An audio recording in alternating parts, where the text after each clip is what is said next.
can just say, well, they finally did it. Yeah, You know, so. it'll work. You ready? Yes, close the hand. Good. 5, 4, 3. Well, welcome to yet another rant with Caden McFarland, Al Jerkins. Mini trade, rant. yes, trade deadline rant. They finally did it. The Thunder finally. And go. All righty then, it's time to rant once again, thanks to the NBA trade deadline. Mini with rant. Yeah, with Caden McFarland, Al Jerkins here. The Thunder, after it seems like years and years of discussion, have finally traded Reggie Jackson. Yeah. Finally, this guy's going to be happy. Reggie Jackson, Kendrick Perkins, three-way deal. Reggie Jackson, Kendrick Perkins being sent out. Enes Kanter, the big piece coming over from Utah. He's a big man who averages about 14 points and 8 rebounds a game, so that's a player. Right. They also get 2 3-point shooters in Kyle Singler and Steve Novak, and then DJ Augustine, former teammate at Texas of Kevin Durant. He becomes the backup point guard. Pretty good player, about 10 points a game so far this year. So that's the move.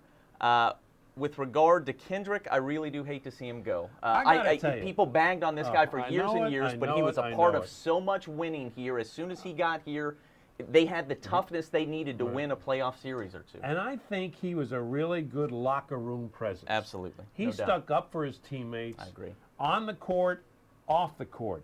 Yep. He took no gruff from anybody, and I'm with Caden. I'm sorry to see Kendrick Perkins go.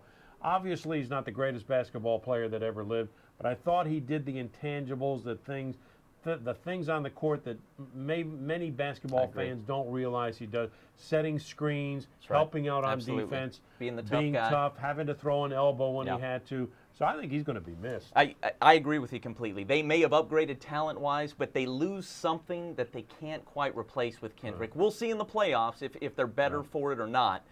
With regard to Reggie, I think it's the other end of the spectrum. I think this guy had to go simply because he would have been maybe a locker room cancer down the stretch. Here's where I think Reggie Jackson may be missed. If, down the road, the Thunder cannot re-sign Russell Westbrook. Sure. Then maybe they're in a little bit of a hole. But a lot of things can happen. They can regroup from that. Yeah, and they got Dion Waiters right, in the trade a right. couple of months ago, and Who a lot I'm of not what too Reggie crazy does. about Right, either. we're neither one of us. We're still waiting for his first assist, I think, as a Thunder player. I felt really bad about this, but there was one possession the Thunder had against Memphis a couple of weeks ago. Dribble, dribble, dribble. Dribble, and took the three. I honestly was hoping that he would miss that shot. Yeah. Because he was Don't being encourage so him. selfish. Don't But encourage him. But anyway, the Reggie Jackson thing, yeah, I think you're right.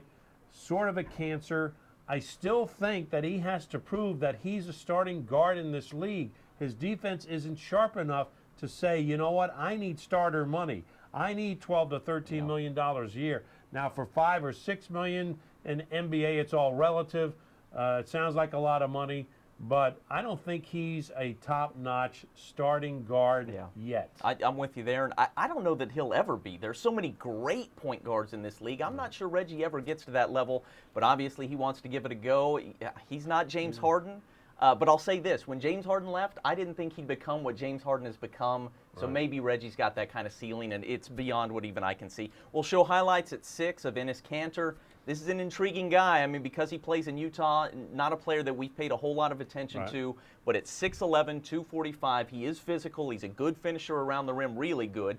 Think Steven Adams, but even a little bit better. I mean, averaging 14 points and 8 rebounds a game. And then he's got some range as well. I'll be really interested to see how he fits in. He'll start while Adams has the broken hand and he's still recovering for the next couple of weeks. But when Adams comes back, it's going to be really interesting to see who starts and how they divvy up the minutes there at center. But the Thunder now has 2 good, young, athletic centers. As far as being a selfish Thunder fan, I'm not sorry to see Reggie Jackson go. I am a little bit, I wouldn't say heartbroken, but I kind of like Kendrick Perkins. Yeah, and I loved him. I liked him as a guy. Yeah, he's had his off-the-court issues, but he's, he's a tough guy. I'm more interested to see how Durant and Westbrook play the rest of the way to stay healthy. I've got this dream that they are going to get through this final 29 games very successfully and make a big run Hopefully. in the playoffs. I Am sure I hope setting am I setting myself up for the big Well, fall? Am I being way too optimistic? The way I saw Durant limping around at the end of the Memphis game before the All-Star break, I wonder if this thing's just never going to get right this season. But I'm with you. I'm hoping and praying that this team can get healthy, because if they do, I like their chances against anybody in the West. As good as Golden State's been this year, as good as Memphis is, if OKC is right, I like their chances against anybody. Now, we got to see how this all comes together. You know, the chemistry's got to work. Scott Brooks, I think, is really good with regard to chemistry, a way in which I think he's a little underrated. But, you know, now he's got some pieces coming in with, as you said, just 29 games to go. We shall see, you know. Not sure exactly what it's going to look like. See, when I was hearing about all these trades and trying to figure it out, and then they're talking about 3-team trade, 4-team trade, thank God they didn't throw in the bird exception rule into this thing, because I would have never. However that works, that's right. I still don't know how that works. 2 3-point shooters as well in Singler and Novak. We'll see. And, you know, I don't know if You're going over to the game tonight. we're going now. We'll hear from Sam Presti and Scott Brooks. I think at 6 o'clock. We're not sure exactly when Presti will talk, but they'll talk about these trades. And then they play the Mavs tonight. They'll be shorthanded without Perkins, without Jackson. A game that would be really, really nice to win. If I'm not mistaken, 4 games in 5 nights, right? That's right. They're going to be getting after it, getting busy. All right. For Caden McFarland, Al Jerkins for yet another rant, this time talking about something besides football. Basketball now. Have a good day.